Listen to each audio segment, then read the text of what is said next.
راشه چې خبر دې کم د دې سلسلې لومبۍ قسط راشه چې خبر دې کم زما ذهن کې یو خاکه ده کوشش وکوم چې ما دې ان فرند کې سره سمه جاری وساتم په راتلونکي وخت کې هم نن چې په کومه موضوع غږېږم تاسو به زمانه زیاته مشاهده کړي خو ډېرو ملګرو به ورته فکر نه کړی او د دې وخت د حساب سره ډېره سمه او مناسبه خبره ده نو راشه چې خبر دې کم د دې نه مخکې یو تمثیل یو قصه لنډه غوندې هغه دا چې یو شتمن کس چېرته وفات شو او د کور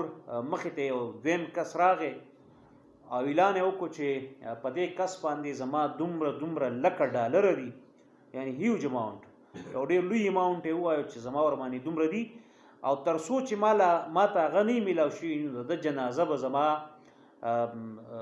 نه څوک بهر وینسي یعنی هدیرې ته به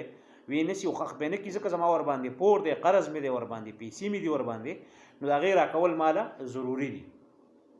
وایي چې دې دوران کې د بچو به سرونه ښکته کړه او سیوې نه ځکه چې پیسې هغه کلیم کولې او ډېرې کلیم کولې هغه غوښتې چې خپلې پیسې واپس واخلي خو بهرحال دا د دې خبرې نه لور خبر شوه نو هغه راووته او وایي چې ستا د ټولو پیسو ټکو زه ذمهوار یم خو په دې وخت باندې زما د مرګ یعنی زما د مړ پلار د مرګ توهین مه کوه د هغه د لاش توهین مه کوه موږ خپلې جنازې ته پرېږده او ستا چې څومره پیسې ټکې دي نو د هغې ذمهواره زه یم زه به یې درکوم دا به تاسو اکثر او بیشتر موږ په خپله محسوس کړي چې د پلار دپاره د مور په عزت باندې د پلار په عزت او دغسې د پلار سره خدمت د مور او پلار خدمت دا زموږ په ټولنه کې زموږ نه د بچو نه زیات اکثر 99% د غلونه ډیر زیات کوي نو په دې موقع د دې تمثیل او راشه چې خبر دې کم د دې مطلب صرف او صرف یو آگاهی بیداری راوستل ځکه موږ تاسو پوهیږو په افغانستان کې د ښځو په تعلیم باندې څه وجوهاتو په بنا باندې بندیز لګېدلی دی نو دا یو بل ته ور یادول دي چې د پلار د مور د ورور دپاره د پلار دپاره دغسې د انسانیت دپاره د ښځو خدمتونه هغه د چا نه پټ پناه نه دي د هغې احساس که څه چې دا یو تمثیل و خو موږ تاسو د اکثرو بیشتر په خپلو کورونو کې ګورو موږ دردېږو ځکه چې افغانان زموږ په شان خلک دی افغانستان کې اوسېدونکي خلک یادوم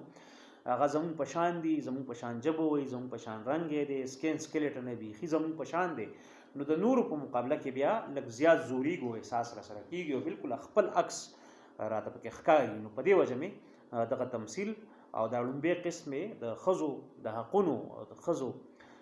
د هغې د هغو د خویاندو د میاندو د لوڼو د احترام د هغې د احساس ته یو ستاینه ده یو ټریبیوټ دی او غوښتنه ده چې څومره زموږ نه کېږي نو دغه خلک خپل ژوند ته پرېږدو ځکه چې دغه ډېر حساس په انسانانو کې بیا دغه ډېر زنانه ډېر حساس مخلوق دی او د انسانیت سره او د رحم څومره معاملې چې دي نو هغه اکثر د مور سره د خور سره د لور سره تشبیه ورکول کېږي نو دا د موږ ټولو ته یاد دی چې د ښځو تعلیم د ښځو داسې حق دی لکه چې اکسیجن او لکه چې روټۍ او لکه چې اوبه د ټول د وخت راکولو بهرحال مننه